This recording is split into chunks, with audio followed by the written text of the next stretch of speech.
This is the first of 3 videos in a series on the easy way to lose weight and stay thin. Before I let you in on the secret, before I tell you how this works, I feel I should put some cards on the table. And it's these cards. I'm not an expert. I'm not an expert in nutrition or fitness, human biology. I'm not a chef, not a farmer. I don't own a gym.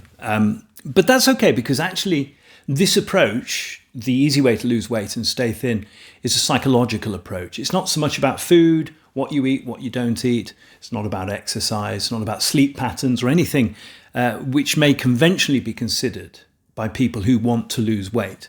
No, it's a psychological approach. I suppose at this point I need to put one more card on the table, and that is to explain that I am not a psychologist or a human behaviour expert either. This is not an academic approach. It is really just something I've worked out by dint of the fact that I am, a person, a human, and I've been around humans for several decades, and whilst I might not be a technical accredited expert, I'm a bit of a dab hand when it comes to working out what's going on upstairs. In fact, this way to lose weight, the easy way to lose weight and stay thin, I stumbled across this, and it impressed me, surprised me, worked much better than I ever thought it would do. And then I was left trying to work out why it worked. And it's really, it's the time I've spent working on how this works that I think has put me in a position where I can share this fully with you today. Okay, so what is the easy way to lose weight and stay thin? It's a commitment, just 3 words. Once you make it, you must stick to it, presumably for the end of your days. It will change your life, but it won't turn your life upside down. This is not going to be a great disruption in your life. But it will change it significantly, and this commitment will be ever present. You'll be aware of it every day. But it's not a bad thing. It's not going to impinge on your freedoms, the way you live your life. Your life will still be very recognisable from the life you currently enjoy at the moment. You'll enjoy the same foods, festivities, get-togethers, etc. Okay, so here is the commitment. Just 3 words. I don't snack. Specifically, what I'm saying there is I don't eat between meals. Every calorie I consume, every morsel of food I enjoy is always as part of a meal. Meal 1, 2, or 3, small, medium, or large, and not necessarily in that order. And that's it. There's nothing about exercise here. There's no list of great foods you must always eat and banned foods you must never touch. Nothing like that. I'm not going to tell you about sleep patterns or fasting or anything else. It's just that observance. I only eat meals. So how does it work? Now, quite a few people who are advising on weight loss throw in as a sort of and another thing, and finally, they throw in the idea of not eating between meals. It's quite widely recognised that it helps. Whatever your fitness kick is, if you don't eat between meals, so say many of the accredited experts, it will help you. Something to do with insulin production and the pancreas, apparently, but that's not what I'm here for. No, this works at a psychological level, but it's important, at least to start with, that it's the only thing you do in this direction. I want to separate you from any food anxieties you've already built up, any sort of hang-ups you've got about whether you're eating too many proteins or too many carbs or what kind of fats you're eating. Let's remove ourselves from those considerations, however scientifically valid they are. Let's keep this simple, because it's the easy way, remember? The easy way to lose weight and stay thin.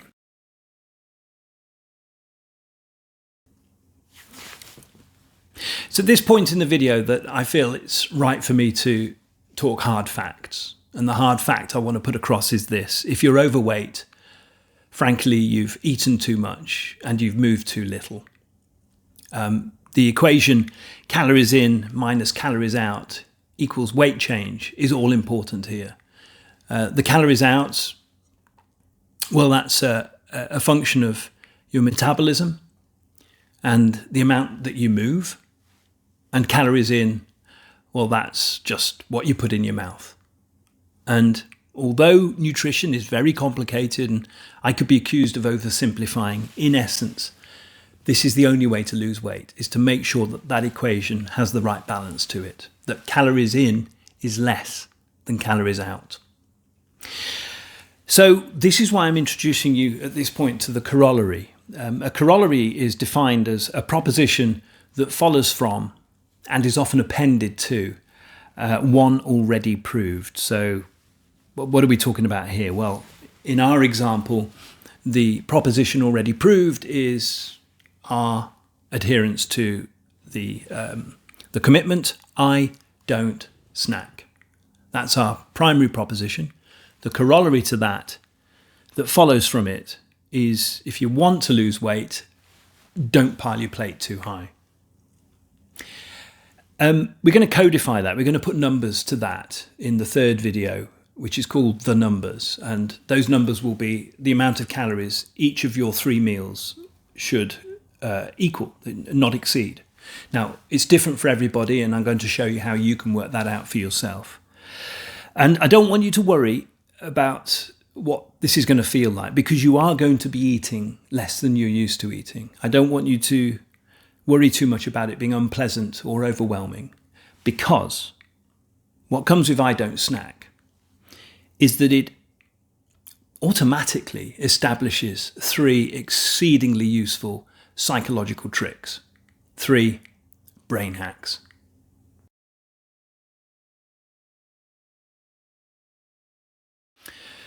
So when most people feel a bit hungry, especially here in the West, here in the 21st century, it sets off something of a bit of a brainstorm, a bit of a firestorm in the mind. You're tempted. You feel a bit peckish. You think, I'd like this food, but I know I should eat this food. I've had some of this already. Can I have one more? Maybe it's biscuits or something. But really, I should be eating this, I don't know, rabbit food of some sort, some green stuff, something grainy, wholesome, raw, whatever it is, the good food. And this firestorm sets off. Can I have just one more? Really, I should be eating this. This whole good and evil temptation. What should I eat right now? You're having to think about it in quite some depth.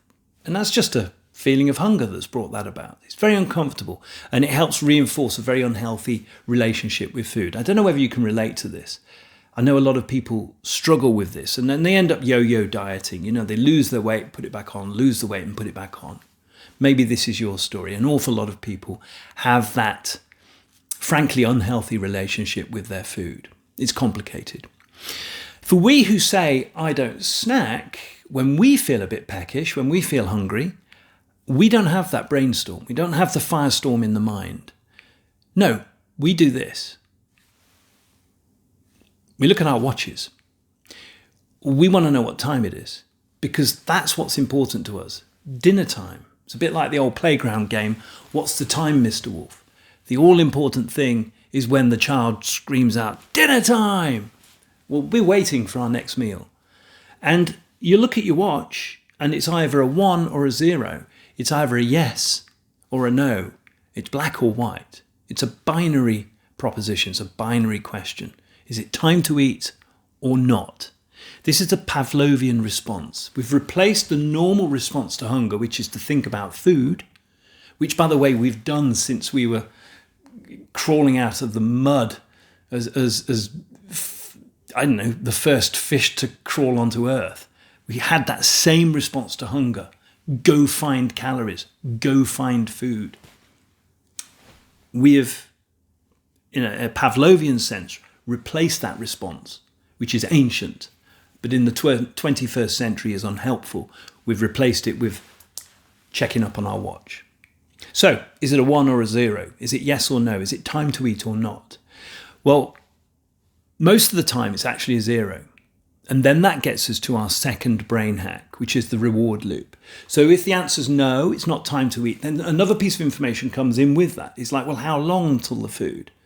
So, I don't know, say it's 45 minutes. Now, I don't know about you, but I hate waiting for things. We're an impatient bunch here in the 21st century. We're used to stuff like that, instantly, instant gratification. I want it, I get it. And I know I hate queuing, for example. We have to queue. Queuing usually is for annoying things like banks and cash machines and buses and to be served. Queuing's irritating. However, I don't know if you're a music fan or not, but if you're queuing to see your favourite band after having bought the ticket, say, a year ago, and you're really excited to see them. I saw the Eagles last year. They were fantastic. Queued for them. Didn't mind at all. I'm queuing to see the Eagles, for heaven's sake. It's Jamiroquai this year. Later on this year, I'll be going to see Jamiroquai. I've seen him twice already. Looking forward to it again. I'll be queuing. I'll be queuing for security. I'll be queuing for the toilet, maybe a hot dog. I'll be queuing, a lot of queuing. But because it's an event I'm very much looking forward to, the queuing's not that bad. Maybe even slightly enjoyable. Well, this is the reward loop. As you wait for your meal, this wait, it's not killing you. It's building up the anticipation, the excitement. I mean, let's not get carried away. It's not like going to see your favourite band, but, it's a meal and you're looking forward to it. So you've turned that feeling of hunger, which is a very unpleasant feeling. It gnaws at people. It's supposed to. It's designed by evolution to make sure we don't go hungry, make sure we don't starve. But here in the 21st century, it's kind of a bit irrelevant. We don't need to feel that hungry all the time. So we transfer that feeling of hunger, that feeling of peckishness, we transfer it into a feeling of anticipation, eager anticipation. So that's the reward loop, our second brain hack. The third brain hack is something I call limbic agency. Now, I need to sort of unpack a little bit about how our brains work. And this is going to be at a very lay level, a very sort of basic level. So if there's any neurobiologists listening to this, you'll be slapping your foreheads and rolling your eyes, no doubt. But what I want to do is to invite you to consider your brain as having two main parts to it. You've got your limbic system, which I understand is somewhere in the middle. It's a collection of parts of the brain that all work very instinctively. They work reactively. There's not forethought. There's no knowledge there. It's very much stimulus and response, quick acting. It's your limbic system that saves your life if all the cars in front of you suddenly slam on their brakes. You don't want to think about it. You haven't got time to think about it. The brakes are on and all of a sudden you stop too. That's your limbic system. It's very useful, but it can also get you into trouble here in the 21st century, especially when it comes to food, because your limbic system also deals with appetites and hunger and your response to thirst and things like that. And it kind of wants you to have the carby, sugary, salty, fatty food that caveman craved, because all that stuff was rare. It was hard to get hold of. But your limbic system doesn't know that. So that's one part of your brain. We'll call that the toddler. Okay, and the other part of your brain that's in constant tension with your limbic system here in the 21st century is above and behind the eyes. It's your prefrontal cortex. This is the bit that does the planning. It does the understanding. It does the knowing. It can weigh things up. It understands consequences of action. It is in charge of such ideas as delayed gratification.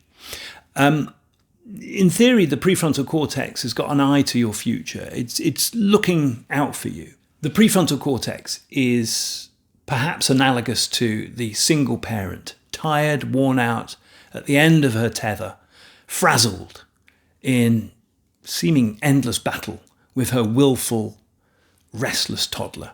But this toddler, the limbic system, never sleeps. Not like a real child. A real young child needs an afternoon nap and needs to go to bed at about 7 o'clock in the evening. So you get some respite. Not the limbic system. Not ever. It never rests. However, your prefrontal cortex, it does the understanding, the calculating. This is the stuff you call on to do a maths test. Or you know how exhausting exams are. That's your prefrontal cortex getting worn out. So this battle doesn't go too well. Eventually the limbic system wins. Eventually the limbic system will convince the prefrontal cortex to let it have half a tube of Pringles in one sitting. Even though the prefrontal cortex knows that that's a hell of a lot of calories and it really shouldn't be eating that much salty, carby food, fatty food in one sitting. So that's the dynamic.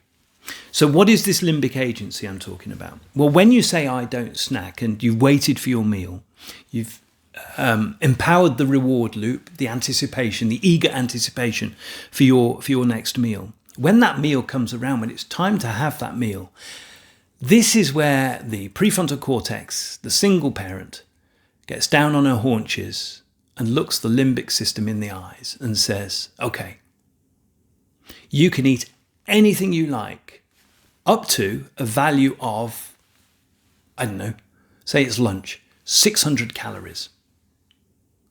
Your prefrontal cortex will have worked that out already, and I'll show you how your prefrontal cortex can work that out for you in our third video, a video called The Numbers. So the limbic system, the toddler that is the limbic system, is very happy with this arrangement because it gets to choose whatever food it wants. Now, this is where it's critical that this is a simple approach to food. We're not worried about the good foods and the bad foods, the do's and the don'ts. We're not worried about whether we've had too many trans fats or too many carbs or too much sugar. This stuff is important, don't get me wrong, but we're not cluttering up our thought processes with that. To do that is to engage in one of these internal battles between the limbic system and the prefrontal cortex. And for so many of us, the limbic system wins out. So to get around that, we give the limbic system limbic agency, freedom of choice. It's a bit like taking a toddler to a toy shop and saying you can have what you like in here up to a value of £15. Happy kid, happy parent. Well, it's just the same. You can eat what you like up to a value of 600 calories, let's say. And that's the third brain hack. And it works. And the limbic system will choose the food you like to eat. You'll eat it without feeling any guilt. And you'll be ready, knowing you won't eat anything more till the next meal, but you're full, happy, and ready to wait it out. And that pretty much is how it works. There is a little bit more detail, which I'm going to go into in the next two videos. As I mentioned earlier, the third video is The Numbers. That's where I really get down to brass tacks, and I'll let you know exactly how you can work out how fat you should be for your age, height and sex, and therefore how much food you should eat for your age, height, sex and exercise level.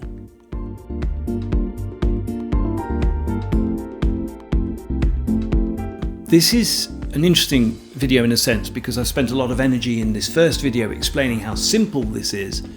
In the next video, I will obviously get into those moments, those times, those days where things are so chaotic because, you know, we're human and we have complicated lives. Things get so chaotic and random that your commitment, I don't snack, doesn't quite fit. It does happen occasionally. I'll let you know how to cope with those days on video number 2, which is next. See you there.